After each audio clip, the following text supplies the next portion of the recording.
Namaste, ladies and gentlemen. It's a wonderful evening.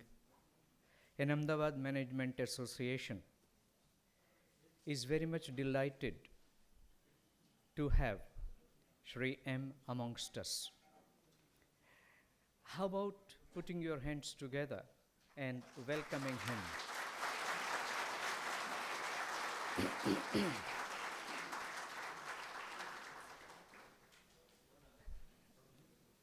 After Shri M finishes his talk, we have another distinguished guest today, and that is Mr. Bhagyesh Jha. Shall we?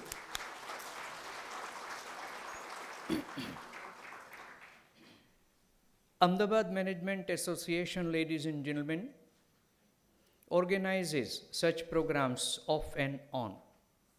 And a number of people like you do take advantage of such programs.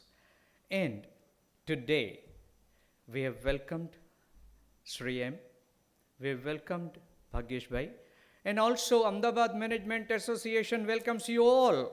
How about putting your hands together for you? May I now humbly request on behalf of Ahmedabad Management Association, Shri M to walk onto the stage and Radia Saab to accompany him until his seat.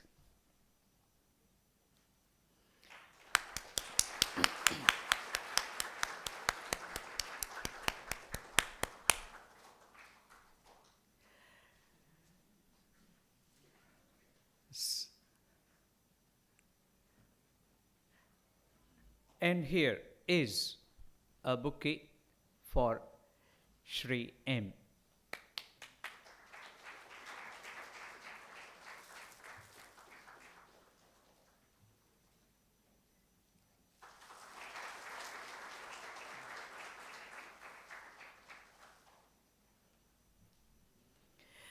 For Bhagyesh Bhai, the bouquet is little later. Can you wait there, sir? Okay, friends, Ahmedabad Management Association once again presents a Smruti Chinha to Shri M, and you have to keep doing this.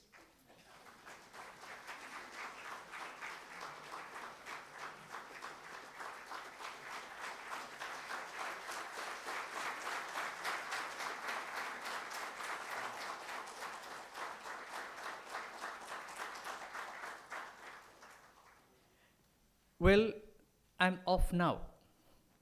Ma'am. Thank you Shri Narendra Pandya. नए साल में नई बहार, नई बात और नए विचार, जीवन बने नया त्योहार. आप सबको नए साल की शुभकामनाएं. Before we begin this session, may I quickly just tell you two lines about Shri M, who is a living yogi and a disciple of Shri Maheshwar Nath Babaji, also known as Shri Madhukar Nath Ji. He is a spiritual guide, social reformer, educationist, and an author of many books, some of which are also available at this venue. Before we begin the evening, may I remind you all regarding some house rules. Please put your cell phones on silent mode and kindly refrain from using cameras with flash mode on. I now hand over the stage to Shri M.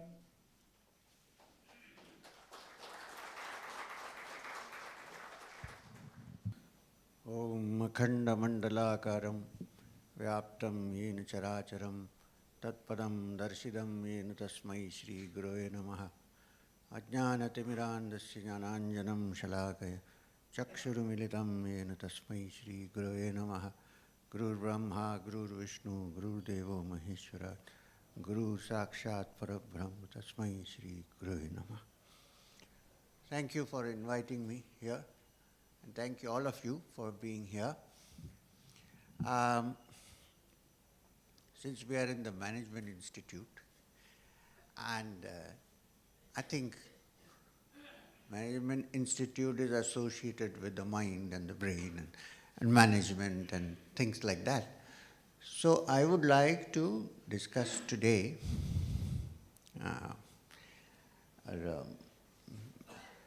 Bhagesh Bhai asked me, what are you going to talk about? I said, I don't know. We'll go there and figure out. So he also said, okay. So what I would like to do is look at the infinite potential of human beings. And not, I won't say it's a modern perspective or an ancient perspective, but I would like to link it to an ancient perspective of the Upanishads. Because some people think that the Upanishads are very intellectual and it's beyond the capacity of the ordinary. The problem is, unfortunately, very few people today know this language which is called Sanskrit. You can ask him. If you knew this language, and in those days, all the wisdom and science, everything was, even arts, Kalidas as an example, Adi Kavi is Valmiki himself who wrote the Ramayana.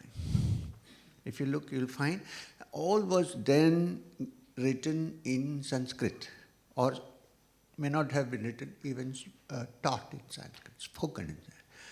So therefore it so happens that this wisdom is in this language. That doesn't mean it has any denominations. It's an ancient language and it has so many things to be learned from that. Today, unfortunately, we don't have that. Therefore, my Guru Maheshwarnath Babaji told me, it was his instruction that I'm following. Speak in simple English. If my accent is wrong, please remind me. But speak in simple English. Bring out the truths of the Upanishads and talk to people. It's not so difficult to understand, except that you need to clear your minds and look at it in an unprejudiced manner.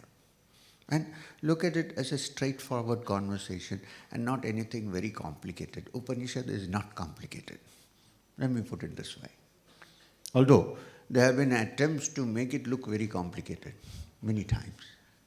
It's direct. So we can actually approach it, because in the forest academies, ancient times, it was a debate, and not a debate, but a dialogue, a samvad between the guru, the teacher, and the disciple. It was not even a one-way affair, it was a two-way affair. Look into any of the Upanishads. You will come across so many dialogues. And the dialogue is between one who thinks he does not know and one who thinks, one who knows. Not thinks, one who knows, the Rishi. But there is a very wonderful statement in the Upanishad. It's worth understanding, and because what happens to us is when we have a lot of learning, then it tends to screen the simplicity and directness of life. Because we have gathered so much, the weight is so heavy that it is not possible to sometimes move forward. So the Upanishads in some places declares, he who knows, knows not, and he who knows not knows. That doesn't mean that you're not supposed to study the Vedas. That's not what it means. You should study it to understand that real truth depends on your personal anubhava and not on gathering stuff. You can, if you go to the, I'm going to be free with this, here and there we'll swing. If you go to the Mundaka Upanishad, or is it the Katha Upanishad, I'm not sure, you can point out. A person goes to a rishi and asks him, what is the definition of knowledge? So the rishi explains to him that there are two kinds of knowledge. Can you hear me in the last row there? Okay. ठीक है? नहीं? Oh, तो इसको volume थोड़ा बढ़ाना पड़ेगा क्योंकि मैं थोड़ा सॉफ्टली बात है. Now? No? Abhi? No. Sorry. Okay? Now okay. So I thought because, नहीं ये ठीक है.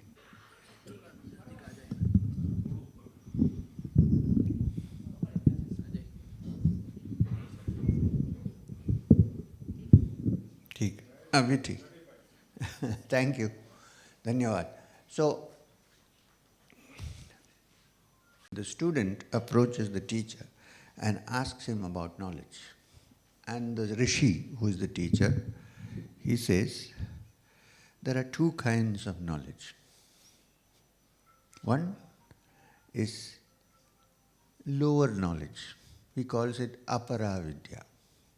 And then there is the higher knowledge, which he calls paravidya. Now the interesting thing is, when the disciple asks for a list of aparavidya, not higher knowledge, lower knowledge, aparavidya, the list is a very interesting list. The teacher says, here is aparavidya, which means lower knowledge. What is the list? Rig Veda, Yajurveda, Samaveda, Atharvana Veda, and the Veda Angas. So the disciple is dazzled, so is completely stuck. So what is higher knowledge then? This is all lower knowledge. Then what is higher knowledge? So the teacher says to the student, higher knowledge is that which takes you towards the truth. Which means, even if you know all this, if it does not lead you to the truth, it still remains wrong. It's not that you should not read or understand, but if it does not lead you to the higher truth, it still remains lower knowledge.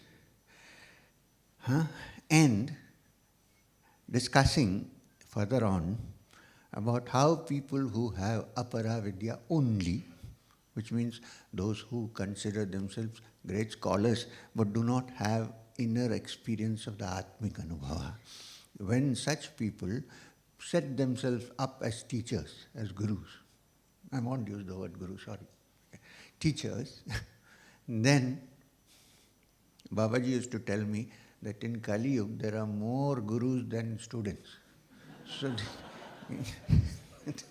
So when sorry, so I didn't mean anybody, okay, please. Yeah, in one place, the Rishi says, if the Panditas who know everything, who think they know everything, begin to lead the student into the truth, and they don't have Paravidya, which is Anubhava, then you have heard an expression, you might think it is from Shakespeare, the blind leading the blind. Many, many hundreds of years before Shakespeare, the Upanishad said, Andhaineva niyamana yatandaha, which means it's like the blind leading the blind. And then both fall into a ditch. This Shakespeare supplied. So therefore we are examining this understanding with an open mind, which is required to understand the Upanishad. And I would like to therefore start with a small mantra that appears before a major Upanishad. And that applies to us intimately in a personal way and also philosophically and metaphysically in a universal way. And the mantra is well known. We all chant it regularly, but unfortunately, as I said, we don't know what we are chanting. The other day somebody was calling for prayer in the morning from the mosque, and after breakfast I asked him, do you know what you were saying? This has also happened to us here nowadays. So this is my great, the side interest is to encourage the study of Sanskrit in all universities, in all academies, so that we know what we're doing or what we're saying. If you know, you cannot be misled. Right? So, now this mantra is very popular, you might have heard it. I'm never tired of repeating it and trying to make people understand what it means. And the mantra is Om. Om is always added as a pranava. Purnamada. Purnamidam. Remember, it's not only Purnamada, Purnamidam, Purnat Purnamaduchyate, Purnasya Purnamataya Purnameva Vashishyate, which means the source or the inner essence from which this entire universe has come is by its very nature complete, Purna, full. You can say complete, you can say full. There may be some other English words you can use. Sanskrit is a language which has, for one word you might need many English words to explain. So, Purna simply means fullness. You all know, sab purna ho gaya, means everything is. So, the essence from which we come, this universe comes, we come, we are part of this universe, is Purna. Purnamada. Now the question is, if that is Purna, what is it to me? I am not Purna. I am incomplete. I always think I am incomplete. And the whole of life is my movement towards completeness. I keep moving towards completeness. First I am alone. Then I think I am incomplete. Then I think if I get married, I will get complete. And then after marriage, I think if I have children, then I will become complete. Now, I'm also a married man. You ask everybody, are you really complete? I don't know. Perhaps you are. But it goes on. We want to become complete. I have one car. I feel if I have one more, then my life is fulfilled. Then one becomes two, then two becomes three. And then I think if I have a Mercedes, then I have won the race. Until I look at my neighbor and see the Rolls Royce. Then again the whole... So, this attempt to become complete is built into our system because deep down, I won't say about psychology because there's a psychiatrist here, but deep down in our system, we know somewhere in the subconscious that there is something complete which we have not touched. So, however, we have been made to understand from childhood that to become fulfilled we need to gather, increase our holdings, have the external world in my hands, then I am complete. People who really have the external world in their hand or who think they have actually cannot sleep at night. So, this desire for Purnata is part of our existence. The whole of the moment of life is from the incomplete to become complete because it is a natural feeling in our minds that we have to complete. We know there is something which is complete, which is missing. So we keep on going towards it. This is the whole process of life. The good news is, the Upanishad says, Purnamidam.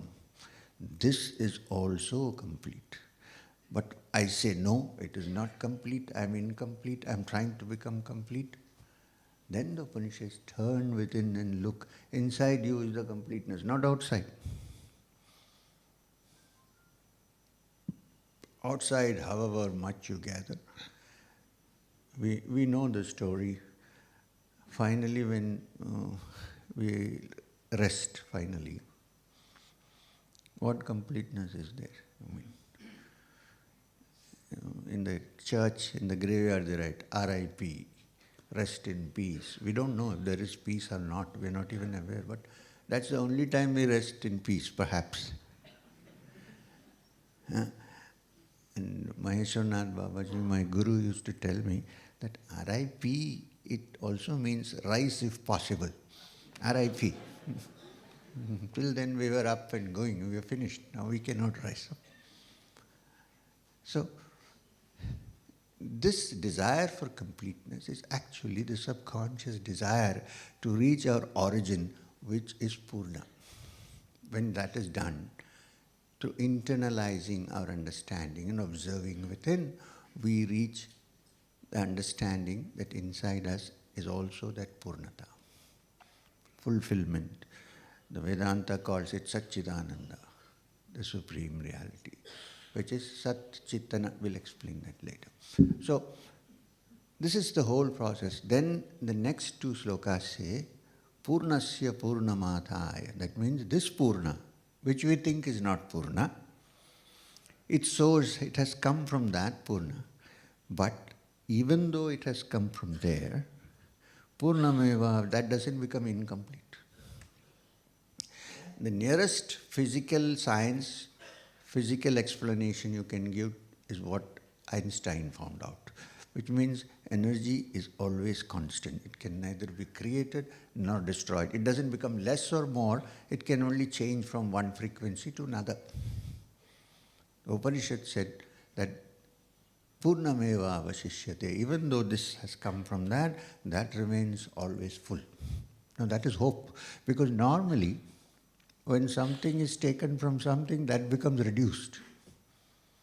If I keep taking money from my savings, after some time nothing is left.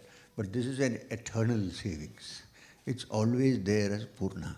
And the good news is that Purna Midam, it is also in us.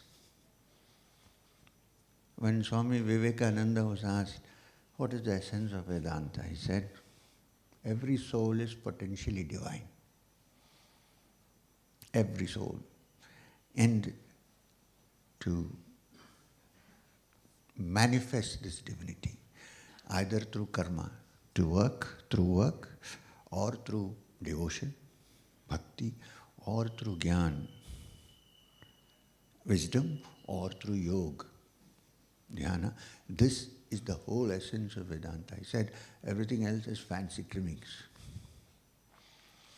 So today we are in one stage of evolution where I think most people can think about it. There was a time when it was not possible, but I think we are moving forward. There is a shifting now from mere frontal lobe civilization to things which are beyond. So this is the teaching of the Upanishad. Having said this, we want to go a little deep into this, little more. Please believe me, it's very simple. Don't think, oh, now this guy is going to go deep. It's a depth which all of us can follow. What I'm trying to do is to link the metaphysics and the philosophy with the personal understanding of this reality. Otherwise, it will just remain as a theory and not as a practice. Now, to have the anubhava of all these metaphysical truths, you need to have your own personal experience through sadhana. There is no other way. The Bhagavad Gita, for instance, 18 chapters, starts with Arjuna Vishada Yoga, and goes to Sannyasa Yoga. Now, in these 18 chapters, when you say Arjuna Vishada Yoga, it's not only meant for Arjuna. All of us stand in that position at some point or the other in our lives where Arjuna stood, not knowing how to move forward, burdened with sorrow, insecure, not knowing what right step to take. And then Krishna teaches him how to move forward. So unless and until that stage comes in life, the Vishada, we really won't look for something higher. We'll be very satisfied with the worldly things that we have. And then he leads him step by step into the understanding of the truth beautifully. What I'm trying to say is, at the end of each chapter of the Gita, there is a statement which defines which chapter it is, like, Iti Srimad Bhagavad Gita. This is the Bhagavad Gita. Now, what is the essence of the Bhagavad Gita? Upanishatsu. It is the knowledge of the Upanishad, which is contained in the Upanishad. And what is contained in the Upanishad? Brahma Vidyayam. Iti Srimad Bhagavad Gita. Upanishatsu Brahma Vidyayam. Watch the next word. Yoga Shastre. Which means, while Brahma Vidya can be theoretically also understood, to understand and experience it as a personal anubhava, Yoga Shastra is required. When you say yoga, please, not only asanas, okay? Yoga is much more than the asanas. Last year, I went to Geneva to the WHO headquarters, and they wanted me to speak on yoga. So I said, if you expect me to speak on yogasanas, there is no need to talk. I can demonstrate some yogasanas. But I would like to say yoga beyond asanas. Yoga is not just asanas, there's much more to it. So Yoga Shastra is that teaching which takes you into the understanding of the Brahma Vidya as your personal experience. Now, when you say yoga, I need not mean Patanjali's Ashtanga Yoga. Bhakti is a yoga. Jnana is a yoga. Karma is a yoga. There are many approaches to this truth, depending on the person's personality and background. Everybody, one thing doesn't work many a time. If you have a judicious combination of all this, excellent. But it's not so easy. So anyway, what I'm trying to do is connect the metaphysical and the philosophical understanding with how one can personally move into it. For that, we need to examine our own consciousness. Now, this is wonderful. The Upanishads, maybe 1,000 years ago or 2,000 years, I don't know, that's a big controversy, let's not go into that. But ancient, certainly. There is one little Upanishad which has only 12 verses. You might know. Only 12 verses, not Ishavasya. It has Mandukya. Ishavasya is also small. We just had a discussion of the Ishavasya in the Gandhi Ashram, so I don't want to go back to that. Let's take the Mandukya Upanishad. Now, it's very interesting that the Mandukya Upanishad does not tell you what to do, what not to do. It's meant for all humanity because it discusses common states of consciousness which are common to all humanity. Not for one section or this section or that section. And it starts by redefining the meaning of pranava, Om. Normally we know that Om is usually defined as the 3 syllables of A, U and Im. And A standing for creation. This is well known. I think at least all Indians know as far as possible. Why, actually, I think all Americans know. They know better sometimes. And I go, so, A standing for creation, the beginning of life. Because it's the simplest word that can be uttered even by a person who cannot speak. Everybody utters. Akshara. In fact, it's interesting that the word alphabet in Sanskrit is not alphabet but akshara. Meaning that cannot be shara, which cannot be destroyed, indestructible. Was it in or undestroyable? So the akshara begins with A, the beginning of all creation. Then U, representing the preservation of all that has been created. Therefore, the symbol given is of Narayana, Vishnu. And then there is Om. Once you say Om, your mouth is closed. You don't have to if you have to utter a new word, which means a new creation, then you need to open your mouth again. So it is the end of what is there now. So it is Maheshwara, the destroyer. It's not actually destroying, but transformation. Because if the old always remains, there's not even place for the young. It's something to be remembered in all wakes of life. From philosophy to teaching to politics, there should be space for the young.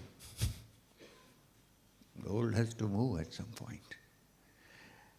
So, Om represents all this. This is known. But the Mandukya Upanishad goes about defining Om in a new way. It's not so new, as I told you, it's 2,000 years old perhaps. And it says that the sound of A represents Jagrita Avastha, waking state of consciousness. And the waking state of consciousness is common to all human beings. There's nobody who doesn't understand the wake. I hope you're all awake, but Jagrita Avastha. Because we are in Shushupti, then you can't hear what I'm saying.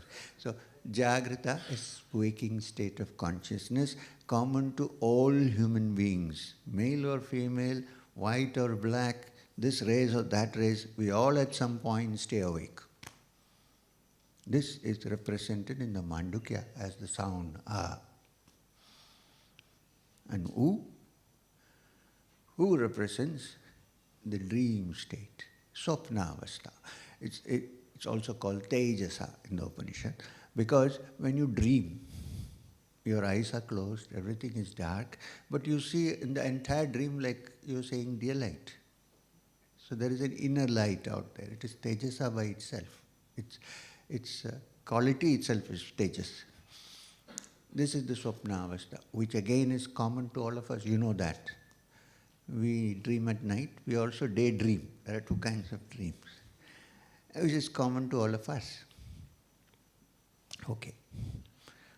Now, so U is looked after. Om. Ma. Ma, the sound represents deep sleep, Sushupti. Now you look at Sushupti, it's very interesting. That's one state which again is common to all. And when you sleep, the boss and the employee are in the same field. The boss might sleep in a luxurious bed. The employee might sleep on the floor in the garage. Sometimes he sleeps better because he is tired of working. But sleep is common. It's a common meeting point. Why? Because there is no inner cognition. There is no outer cognition. I don't know who I am. The moment I begin to think who I am, then I get into trouble. Not the real who I am, but generally I am so and so. So I went into a crowd, nobody recognized me. 4 days depression. Right? Nobody recognized. So what? There is a beautiful statement in the Gita. It says, Tulya ninda stutir mauni. The mauni or the yogi or the rishi is one. For him, ninda and stuti are the same. Stuti is praise. And ninda is, you know what ninda is. What is it? Blame. So for the yogi, praise and blame are equal. So this is what the Gita defines as the sthita. Sorry about this, that I'm rambling here and there. But the fuzzy logic is required here, not linear. So this, why? Because suppose you say I'm a great man, suppose. I don't know, but suppose. Then I'm on cloud 9. So, I'm going, okay. Because my life then depends on your opinion. Right? This is our life. It's what is called a roller coaster. When somebody pulls me down, I'm depressed. When somebody praises me, I'm up there, and this goes up and down. And my life is full of that. So my BP goes up and down. This is our life. And the yogi is sthita prajna. His prajna is not affected by what's happening. It's steady. So, when they say tulya ninda, I'll give you a practical example. Suppose you call me a fool. I don't know English, then what happens? Nothing happens. In fact, if I know Hindi, I might think that you are calling me a fool and be very happy. So, you see, it's the terminology, the terms used that have the effect because of my personal understanding of my life, of my past experiences, which are stored in my brain. There is nothing like that. My real state depends on myself, not on others' opinion. So, now in deep sleep, we are aware of nothing. We don't even know whether we are dead or alive. In fact, it's like a small death. And I think every day when we sleep, it's a little rehearsal for the final rest. You know nothing. If a robber comes and takes away the treasury, we don't know. It's gone. Nowadays we have cameras, but you wake up in the morning and see it, not at night. So this is called Sushupti, and this is represented in the Mandukya with the sound of Ma, Om. Now, However, even though in deep sleep we are not aware, when we wake up, we say, oh, that was a blissful sleep, especially if it was deep. That was blissful sleep, although at that moment we are not aware. When you wake up, you say, oh, that was a blissful sleep, which means there is a witness there which at that point doesn't remember. But remember, this is the reason it's so blissful, Sushupti. That's not the aim of life. One day a Swamiji told me that the essence of Vedanta is to find deep sleep. I said, Swamiji, that is the case, everybody will be in Turiya. So anyway, in the reason why we enjoy it can be easily found. In the morning when we need to wake up, you keep an alarm, right? It rings once, you switch it off. Why? You don't want to leave that blissful existence out there. Then again it comes, again you switch it off. After 3-4 repeats, then you wake up because you need to face the world. But why are we hesitating? Why is the mind hesitating to wake up? Because it's enjoying bliss. So Sushupti is there. That is offered as a proof in Vedanta that in essence we are bliss, but you have to be conscious of it, not unconscious as in Sushupti. So if by any chance there is a way by which the bliss of Sushupti can be actually consciously known, it becomes Turiya. So in the Mandukya Upanishad, what is the sound that represents Turiya? When I say Om, Om, there's an Ardhamatra on the top. When you ring a bell, it goes on for some time before it stops. Ardhamatra. That humming sound, that represents Turiya because no words can describe it. And that is the witness of all the 3 states of existence. And the Upanishad says, Tattvamasi, you are that. Isn't it a wonderful message? That we are all immortal and that in true essence we are that supreme Satchidananda in ourselves, the supreme all-pervading reality which is Ishavashyamidam Sarvam resides in every human heart as the Antaryami Devata. So every one of us are walking, talking temples of the Lord, because the Lord sits here in the heart, in the Kamala, Hridaya Kamala. You may think with form, without form, doesn't matter.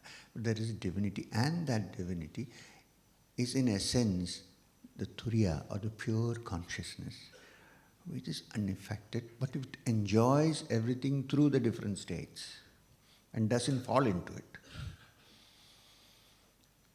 Now, this in essence is one of the most important message of the Vedas, and this essence in us is actually by its very nature Purna.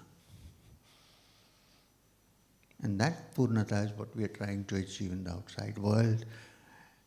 When you turn in, like Kabir Das said, we are behaving like the Kasturi Mriga.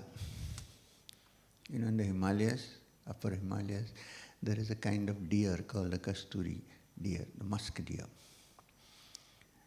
And a certain season, beautiful Kasturi is produced in a little pouch near its abdomen.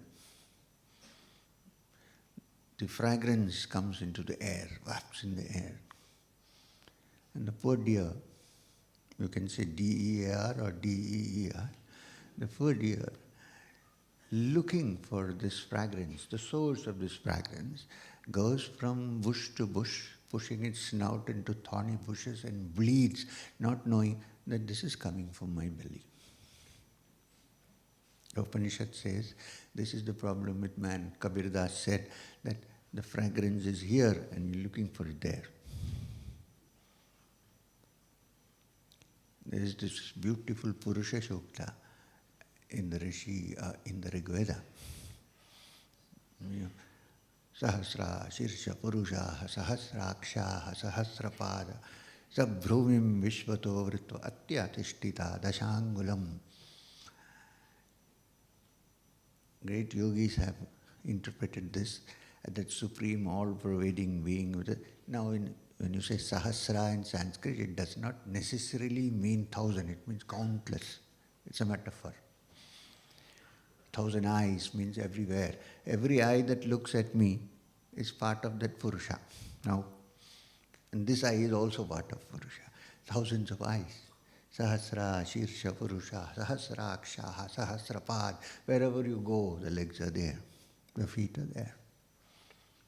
You know the famous story of Vamana and Mahabali, who asked for place for 3 steps to keep.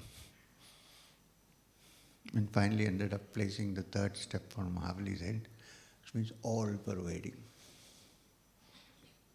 So, this all-pervading self, the last sentence, Asthyatishtita Dashangulam, in one way, one is geographically it is interpreted, it also stays 10 angulas around everything that it pervades. The other explanation is, it is 10 angulas from the Nabi, which is in the Hridaya. That 1,000-headed Purusha sits here in every one of us, man or woman.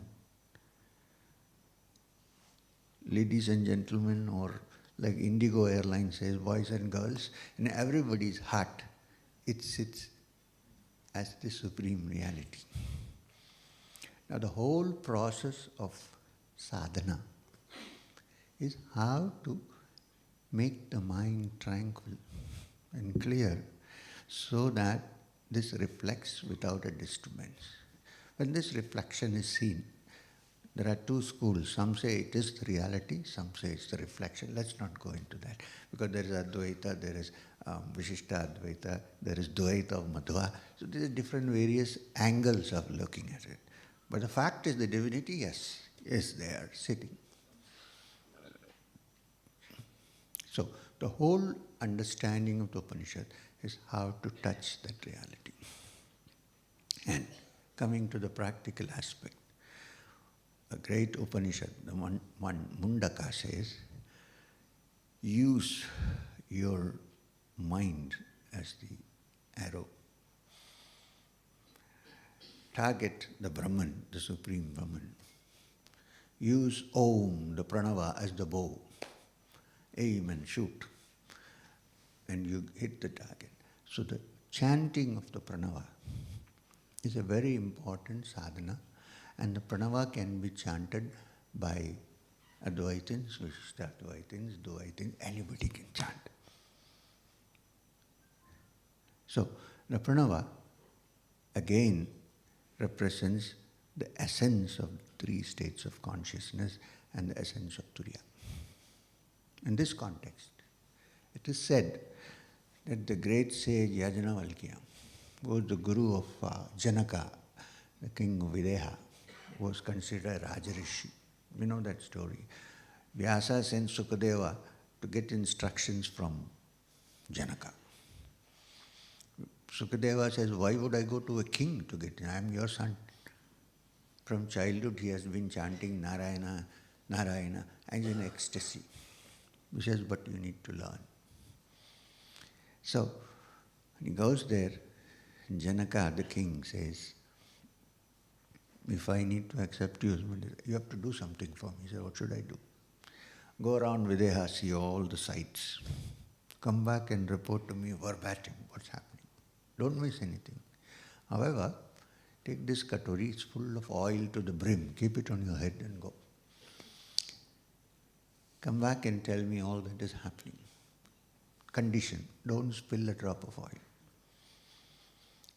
So Sukadeva goes around the city, the oil on his head, sees everything, comes back and reports. Janaka says, did you spill the oil? No, sir. He says, why? Because I want to learn from you the truth. So my mind was here, I was watching everything. He says, this is the way I live, says Janaka. I run the country, but my mind is on the oil. I don't spill a drop. And I'm saying this is very important. The present circumstances, the present decade through which we are moving, Everybody cannot go to the Himalayas, everybody cannot go to the caves, we cannot sit in isolation. We have to live in this world and keep our mind so that the oil doesn't spill. This is possible. This is what I'm doing. If I can do it, you can do it easier maybe. This is my message of hope to everybody. So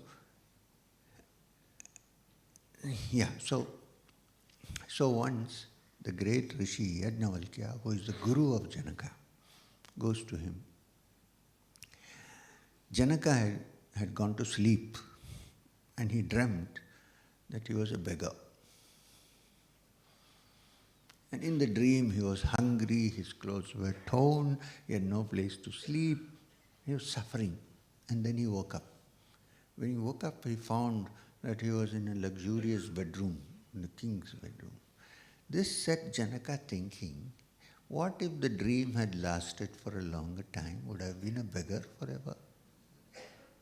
Well, he woke up, of course, but so actually when I was a beggar, I really lived like a beggar.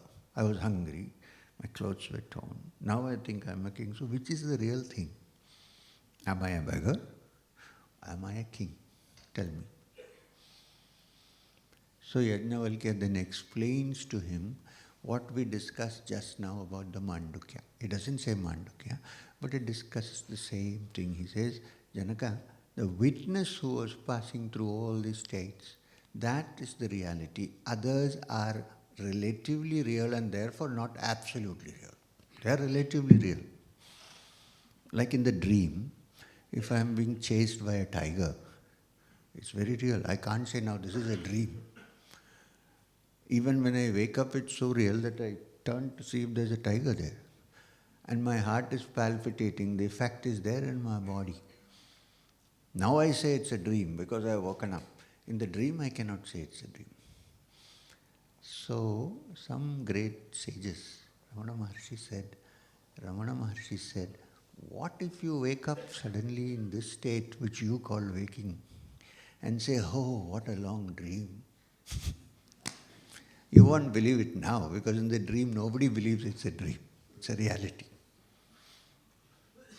So, but there is a witness, there is an essence which is watching, which is witnessing, and that Sakshi is the essence of the reality in us, all of us. And it's common to all humanity, you can't separate it.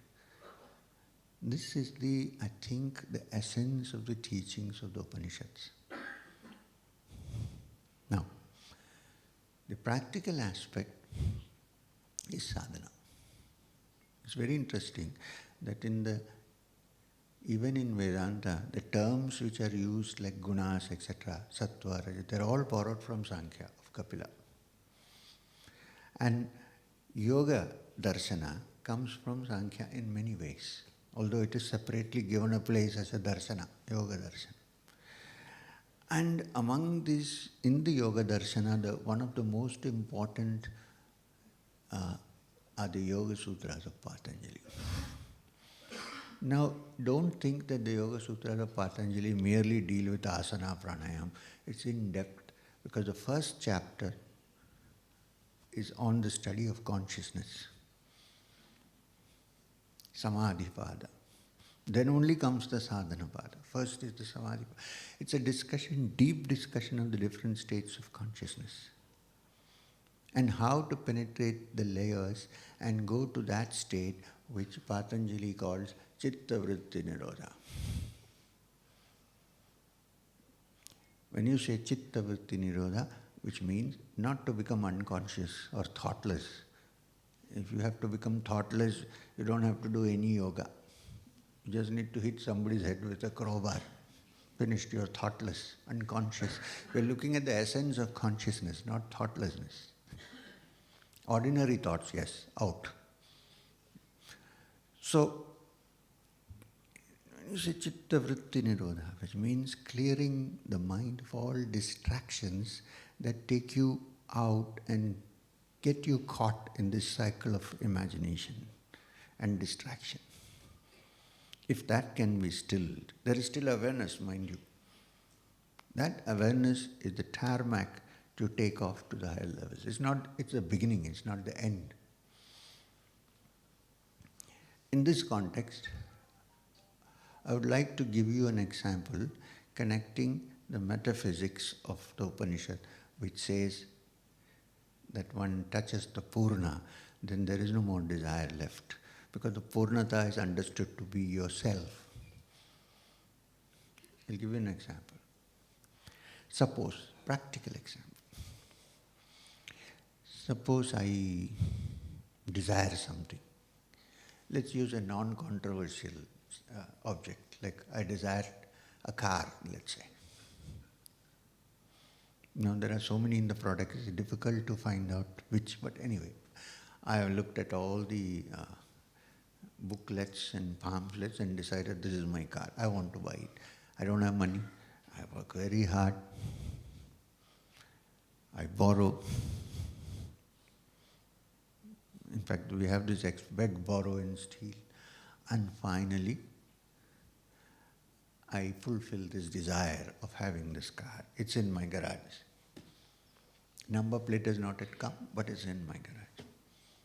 I'm fully satisfied. I'm so happy. And I think because I have bought this car, I'm fully fulfilled and I'm happy. It will last only for some time, till the next insurance payment comes and so on. But anyway, so for the time being, I'm happy. Time being, I'm happy. Right? Now, I think that I'm happy because I have got the car which I wanted. The yogi says, wait a minute, your happiness has another reason. What is that? Because at this moment, at least for some time, you're not craving. You see this carefully? I was very agitated till I didn't possess that car, because there was this desire, deep desire, the craving to find it, to catch it. When I found it, at least temporarily, I have no craving now for that. Therefore, my mind is at rest. In that rest, between cravings, I am in happiness. I think it's because I acquired that object. So the yogi says, is there a possibility of coming to the state of non-craving without being dependent on the objects outside? So, if you look carefully in deep meditation, there is a gap to find the gap between cravings, to find a gap between the thoughts. You know how thoughts keep repeating themselves? It's a chain. I think that is a continuous chain, but it's only a mixing up of different frames. Nowadays we don't have this. The youngsters don't know. But in olden days we had this film camera. If you have to raise your hand, 10 pictures have been taken. One is like this, one is like this, one is like this, then it's up. When it is put in the projector and run at a certain speed, you see it as one action. Different frames. Thought is like that. It has many frames, infinitesimally small frames, and they are put together by time and thought, and we see a whole chain thinking it's continuous. Actually, it's a connecting between different pieces together. If they are connected by different pieces, there must be some gap in between. So, the job of the yogi is to find the gap. When you find the gap, you have found the source of thought. When you found the source of thought, you don't need thought anymore. Thought may come and thought may go, but you are in complete peace, in tranquility. And that tranquility is the beginning of finding out that in truth you are Purna and not Apurna. This is the wonderful message of the Upanishads. You don't have to change your robes. You don't have to go to the forest. Well, nice to go sometimes for a short while. If anybody hasn't gone to the Himalayas, I think at least for a month you should go. It's a beautiful thing altogether. Go away from Rishikesh. It's become a picnic spot now. Go up. I wandered many years in the Himalayas with Babaji, my master Maheshwarnath Babaji. Believe me, even today there are places in the Himalayas which are not in the tourist circuit. There are. It's nice. But in case you can't do that, your own little bedroom can become your kutir, where you're private. Nobody can say, don't sit here. No, you have to, your wife has to cooperate or the husband has to. That's a different matter. If they say, don't sit here, then you can't sit here. Okay. So suppose it happens. Then you know what to do. This is your kutir, your little bedroom. Keep a place for meditation.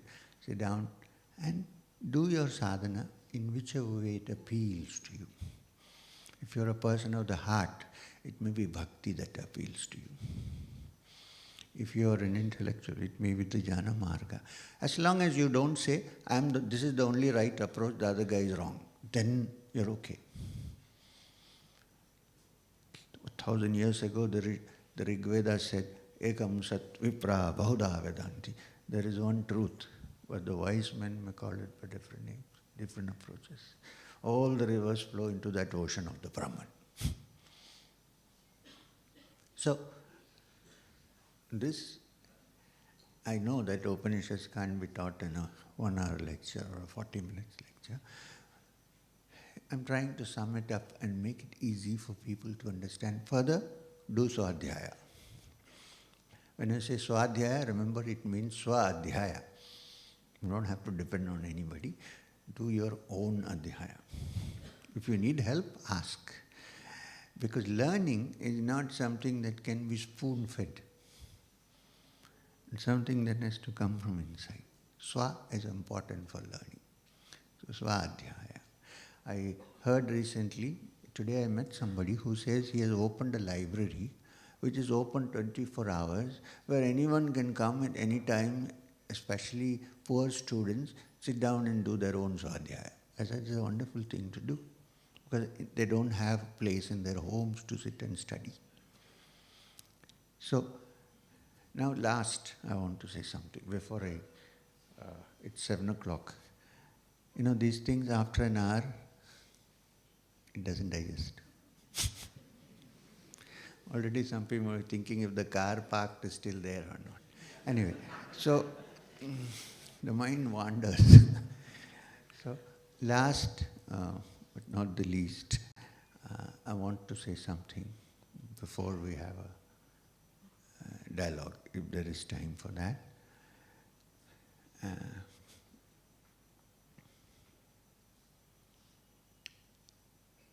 In this particular situation and century in which we live, there is no point in going and sitting in the cave. I went, of course. It's nice sometimes to find solitude, but you have to get back to the world. So I'll tell you what my master told me. Maheshwarnath Babaji said to me, suppose you meditate in a cave in the Himalayas for 10 years. 10 hours a day, suppose. It's practically impossible to meditate 10 hours a day, but suppose I did. And then at the end of 10 years, I said to myself, now I have no anger, I have no jealousy, I have no desire, I am free. Babaji said, what kind of jealousy do you have in a cave? Can you be jealous of the cave? Can you be angry with the walls of the cave? No. It's only when you get out of the cave, climb into a bus and somebody gives you a good kick on your leg, then you know where you stand. Especially if it's a stiletto heel, you know what will happen. So, our inner calmness, achievement and meditativeness can only be tested in this world. In samparka with this entire universe. Only when we interact and communicate. So therefore, what I'm trying to say is that bring it into daily life. Keep some time for meditation, of course. And if possible, once a year for some days, run away to a solitary place. Okay, agreed. But when you come back, don't be the same Satan you were when you went. Change. And the change can be understood only when we are in communication with other human beings. Yeah? So, of course, when you are in communication with other human beings, There will be satsanga, there will also be dursanga. Agreed. But to substitute satsanga with dursanga is the way to sadhana. With this I conclude today's, I don't know what talk. Thanks. Dhanyavad. I wish I knew Gujarati, then it would have been.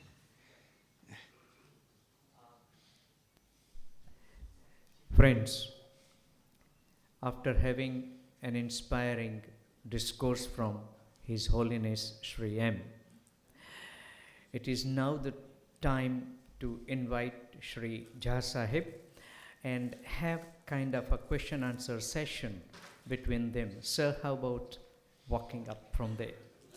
Can we keep it to half an hour?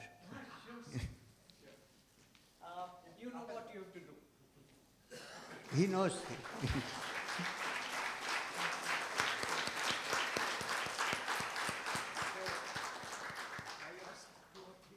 Absolutely, sir. But let's try to wind up. Friends, Mr. Jha is a retired IAS officer and he has served as chairman of Gujarat Sahitya Akademi. At the same time, he has taken care of a number of other departments, but he is wonderful at Sanskrit. It's fun to hear him, but at the moment he has questions too. Thank you very much. We are Sri MG, His Holiness Pranam. As Om starts with A, Ahmedabad Management Association is also starting with Ahmedabad. So that's why I said કે થોડી કરકસર કરીએ. મારો પરિચય બધાને છે જ એવું હું માની લઉં. Ahmedabad is known for many things. We also speak like Upanishadic Gujarati. Acha? Yeah. If somebody comes home, we say, ઘેરથી જમીને આવ્યા કે ઘેર જઈને જમવાના છો? That means? Means you have come after finishing your breakfast or you are going to take dinner at home. When somebody comes. So that is the way Ahmedabadi do. And whenever we buy something, we always want something free. So we want to remain in business management, but at the same time we want to practice spirituality. Kurvan neveha karmani satam sata. And as you mentioned in Ishopanishad, avidyaya mrityum tirtva vidyaya mridam ashnute. So we would like to know the avidya and vidya and the difference that you have already shown, but how to remain detached without asanga yatha gitayam varnitah sthita pragnasya ka bhasha. How to combine this avidya and sthita pragyata, please. Now this question might take half an hour. Okay, I'll try. I'm just going to try. This particular sloka, which Sri Bhageshji referred to just now, occurs in the Ishavasya Upanishad, somewhere down the line. Now, it talks about Vidya and Navidya. I don't know how it's linked to our daily life, because I think before starting, let me tell you one thing. Even though you said we like to look at also the profit parts, we had a Padayatra, if you remember, starting from Kanyakumari to... Yes, sir. Can I sit there? If you like. I think this will be better. Because though I have to tell. So, we had this 1 year and 4 months of Padayatra from Kanyakumari to Kashmir. Why I'm saying this is, I love Gujarat because when we passed through Gujarat, we had many hundreds of Padayatris. By the time we completed Padayatra, I stopped at one place when we entered from Gujarat into Madhya Pradesh. And I said, everybody check your weights. Every Padayatri. was about 1 or 2 kgs extra by the time. Because food, food, we were fed so much. Wherever we went, we were given food. Even if you have dal, there is some sweet in it. So I think you are sweet-natured in a way. Today also in Prashant Bhai's house, they gave me dal, which was very sweet. Anyway, we'll come to that.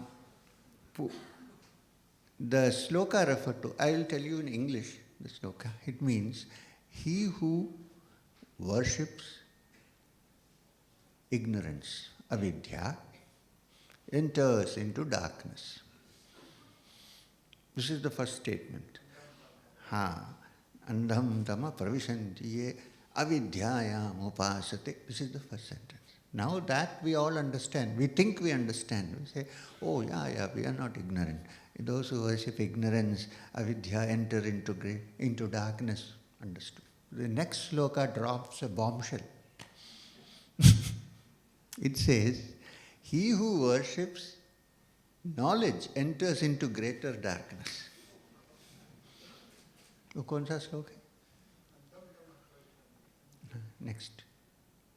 Anyway, doesn't matter. So it says, and he who worships vidya enters into greater darkness. What could the Rishi have meant?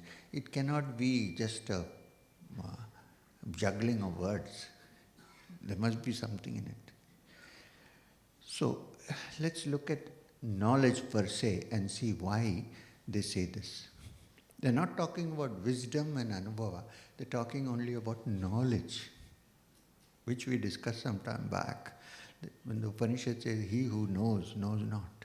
And he who knows not knows, which means this information gathering, which we normally refer to as knowledge, leads us into darkness, but not true knowledge. So when the second sloka refers to this information gathering, which is necessary, of course. Now in this world of information, we need it. But it doesn't take us to the core of our being. Okay, so if you want to look at it, everybody wants rational, logical explanations. So let's look at it carefully. The very definition of the word knowledge. When I say, I want to have knowledge of this microphone, which means right now I don't have an understanding of what it is. Suppose. Then I say, now I don't know, I'm going to learn what this microphone is all about. Then I get all the information, I look at it. If I'm mechanically minded, I open it, and then I say, oh, this is a microphone. And then what happens after that? This knowledge which I have acquired is set into my memory. Please listen carefully. It's put into my memory. And when I say I have the knowledge of the microphone, it means in that cubicle of my brain, wherever it is, where I have put this memory of the understanding of the microphone, can be opened at any time and looked at. So I say I know about this microphone. So the microphone's knowledge has become a memory which can be tapped at any time. So I say I have knowledge of the microphone. This is what it is practically. Now we are asking the question. I'm not asking. The rishis are asking the question. The truth, the absolute truth, Isha Vashyam Idam Sarvam, is now and here. Not in the past, not in the future. It's right here, idam. Otherwise they have never used the word idam, here and now. If that is the case, if you look carefully, all knowledge therefore is a memory. All knowledge. We have to, if you want to, sometimes you forget and you say, wait a minute, I got it. It's a memory. And memory is never in the present, it's always in the past. So look at this carefully. This is what I learned at the feet of Maheshwarnath Babaji. I said, I was confused, what is this?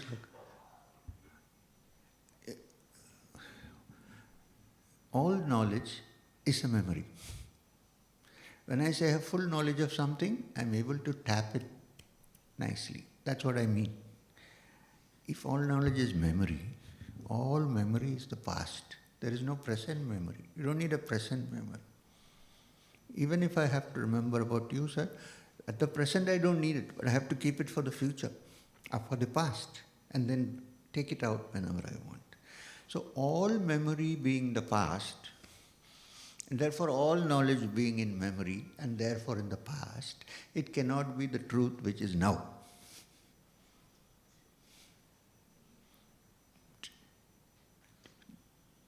Yeah. And the Upanishad itself declares that this truth cannot be defined. Anything that can be defined can be put into our memories, but this cannot be defined. Na tatra chakshur gacchati, na vag gacchati, no mana. Even the mind doesn't go there. So how do I know it? When all these layers of memory and which is knowledge has been removed, and the mind in its pristine purity perhaps understands this truth. Now to your question of how do we do this in this daily life? This is the question, because we may talk about all this, but we have to do business, we have to do many things. Believe me, I am a married man myself. I have both good and bad problems in my house also. I also live this life. If you look at my life, I'm all the time traveling and I'm all the time in different places, so much so that sometimes in the night when I wake up, I go in the opposite direction thinking the bathroom is there. So, is it possible in this thing that appears like a confusion to remain tranquil and steady and move forward? I think this is possible. And for that, while we are engaged in the activities of this world, one or two things we should keep in mind, which is that I devote at least a small part of my day for some kind of sadhana, which means sitting down, actually.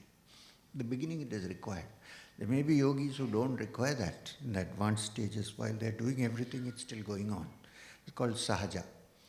But till that is reached, you need to have a daily practice. Something which will bring your mind away from the outside world and keep it calmly in one place. And one of the easiest and the best sadhana is pranava sadhana, chanting the pranava and listening to the sound of it. One. As the inner mind expands, you actually are able to deal with the external world also in a better way. It's not cut off. This is what I'm trying. It's not like that. In fact, you become more energy efficient because you're not wasting your energy in distractions. One becomes more energy efficient, thought efficient, and one-pointed. So this one-pointedness can be achieved not only through sadhana, but also by dedicating all your effort and energy into whatever you're doing at one point. Here's an example. Here's an example. The great Janaka used to be a disciple of Yajnavalkya. Now, he used to go to Yajnavalkya's kutir in the forest to learn, to understand. And many rishis also used to come, forest dwellers. Yajnavalkya always kept an asana for Janaka in front of him. Some of the rishis used to grumble. He's keeping this. He also has partiality because he's a king, he's keeping the asana for him. Yajnavalkya didn't say a word about it. One day, there was a fire in Videha. Fire was spreading towards the forest. All the so-called forest dwellers and rishis got up and started running. Oh, my kamandalu is in the kutir is gone, my clothes are gone. And Yajnavalkya looked around. There was only Janaka sitting there. Videha was in fire. And he said, "Sir, so what were you saying just now?" One-pointedness. So, the word pratyahara in yogic practice means one-pointedness, the capacity to fix your attention, also to switch it off at will, and it comes only through practice. There is no way out. Nairantariya abhyasena. This is from Patanjali. Regular practice is required. So set apart one part of your life, some time, where you can sit If you're doing nothing, at least quieten your mind and sit down. Watch your breath. Do something. Or do some mantra japa. If in childhood, if you have been given the Gayatri, please chant it. There's no mantra better than that. People come to me and ask me, 45 years old, 50 years old, sir, can you give me a mantra diksha? So I said, what's your name? Prashant Sharma. I said, 1 minute. Have you been given the Gayatri when you were young? Yes. What happened? I don't do it. I said, why don't you restart that? What better mantra can I give you? So, this period, if one can set apart, do or meditate, I think living in this world and carrying on with spiritual pursuits will not clash. We can move. I have been doing that, and I think you can do that. Maybe you are better equipped than me. I don't know. And if at any time you feel you want some solitude, definitely go. Great, busy executives usually go away for a week, play golf and come back.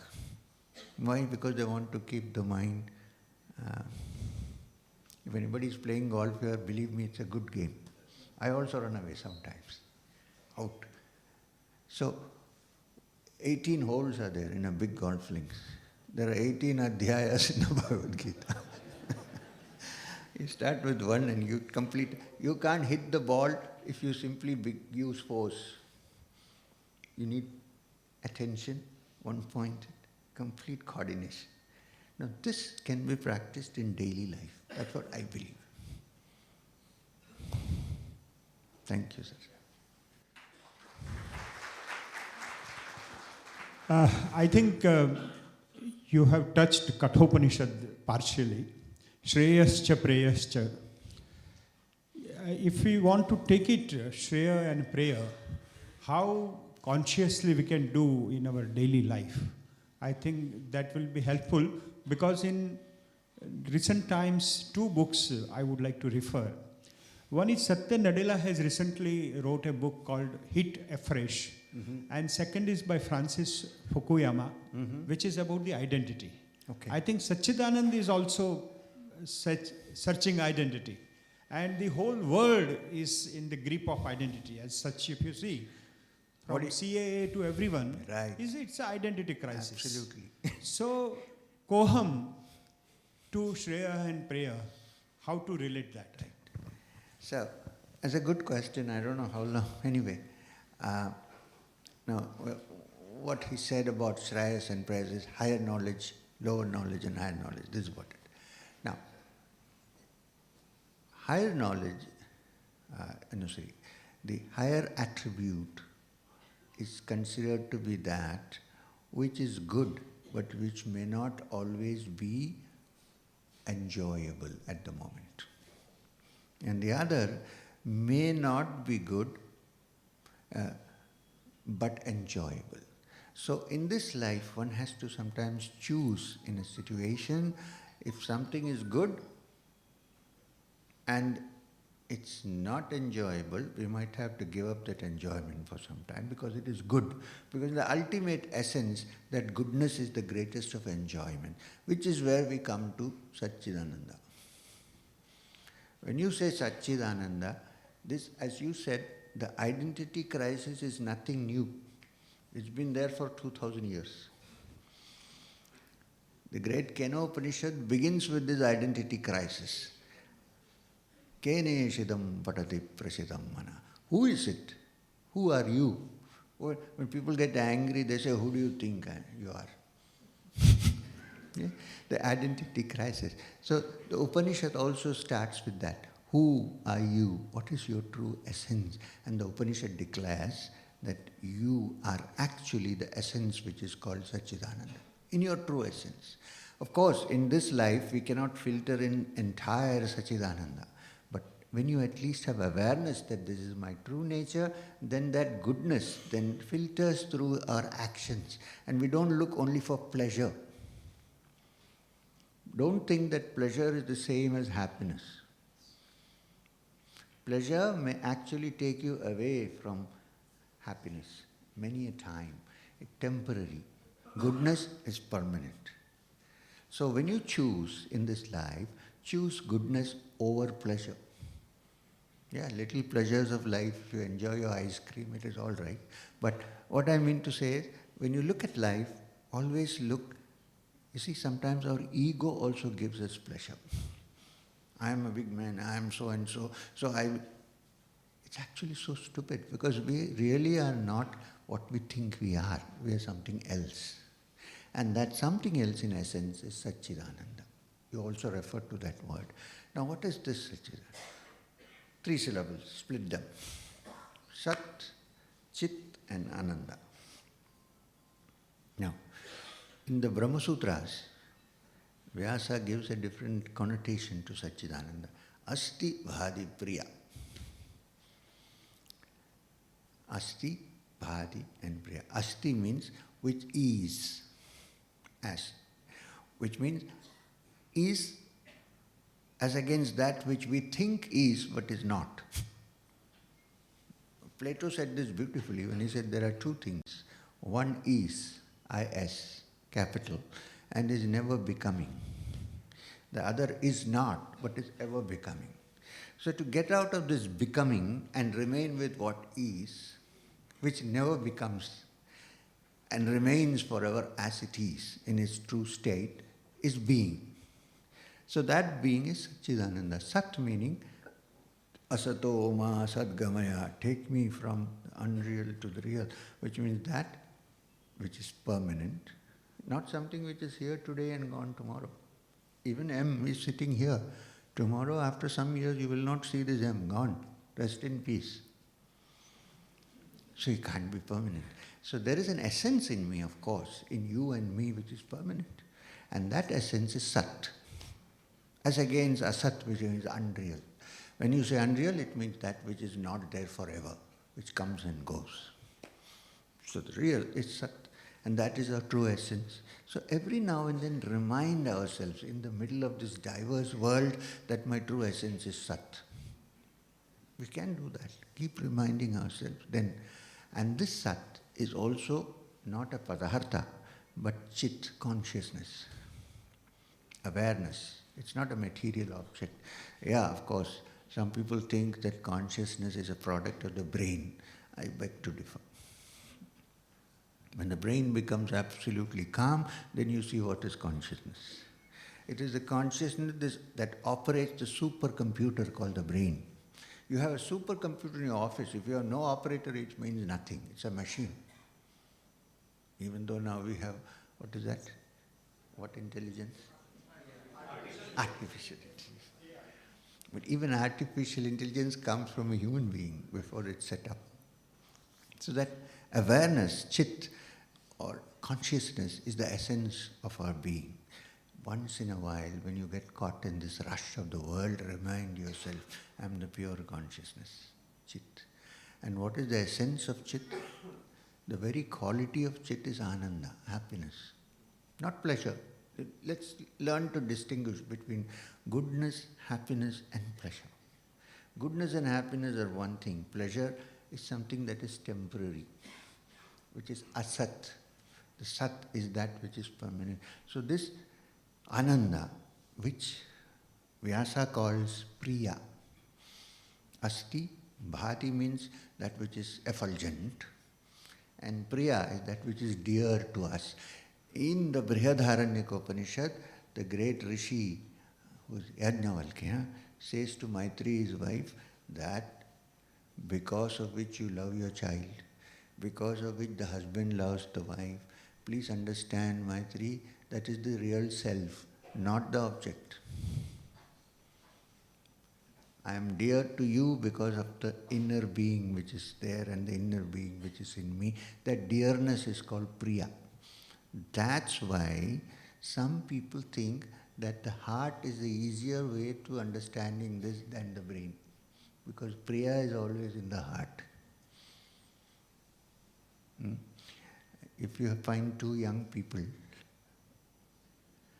no religion, nothing, no spirituality, nothing, 2 young people standing in the bus stop and looking at each other. Hours, what are you looking at?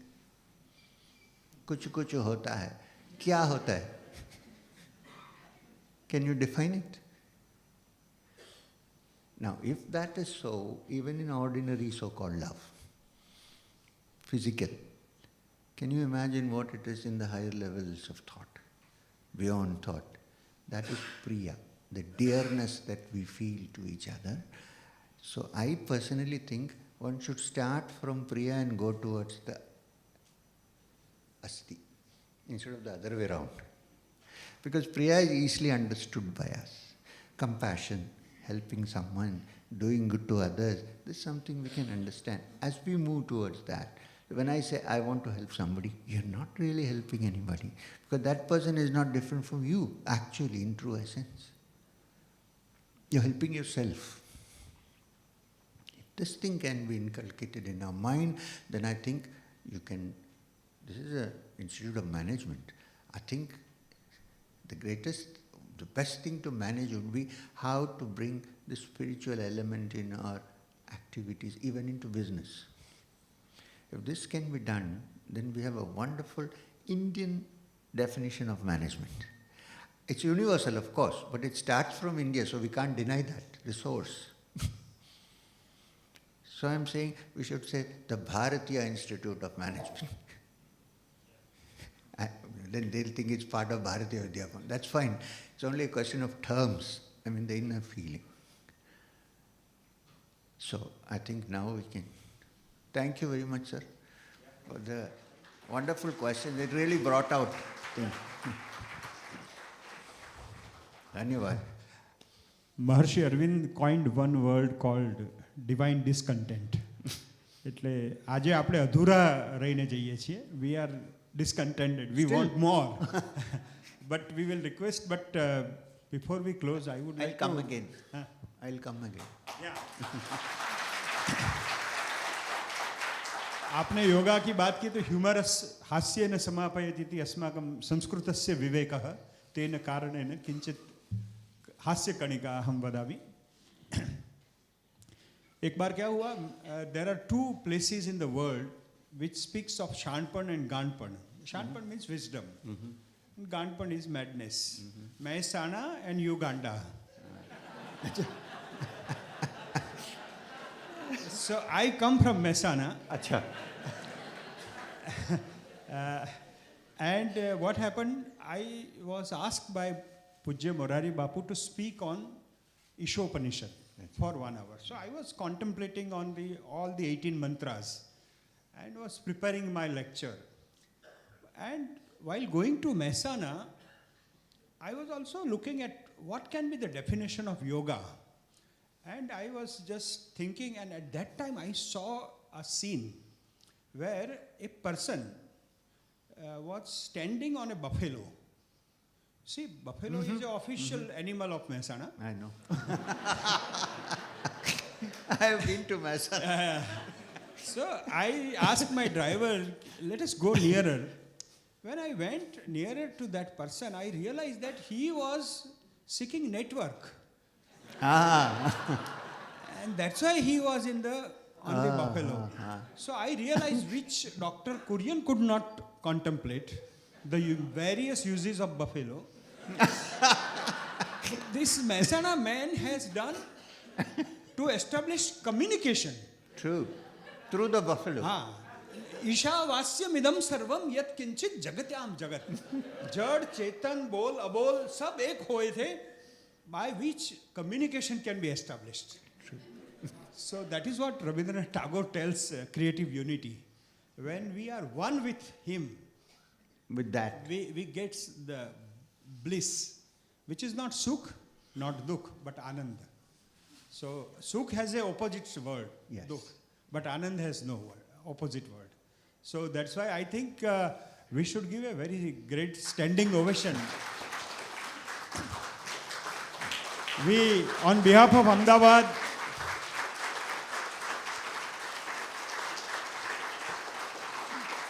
but Ahmedabadis, we always bargain.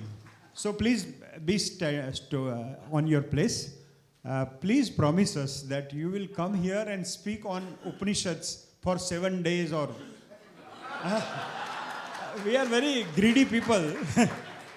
So, but you will speak, at least promise us that you will come and speak on Upanishads. Upanishad Saptah, kuch bhi, whatever is convenient to you.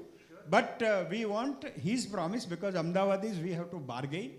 And this is our bargain that you please come and speak on each Upanishad. Thank you very much. Om.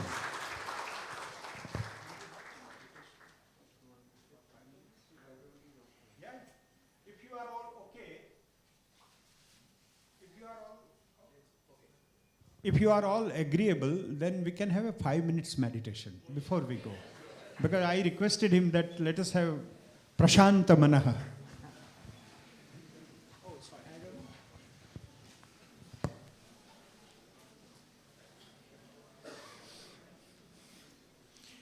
That is after my heart. So, thank you for suggesting. We'll sit for 5 minutes. First, I want all of us together to chant the Pranava 3 times with me, and then you close your eyes and meditate. So, shall we start with that? Here, 1, 2, 3.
Hari Om Tat Sat.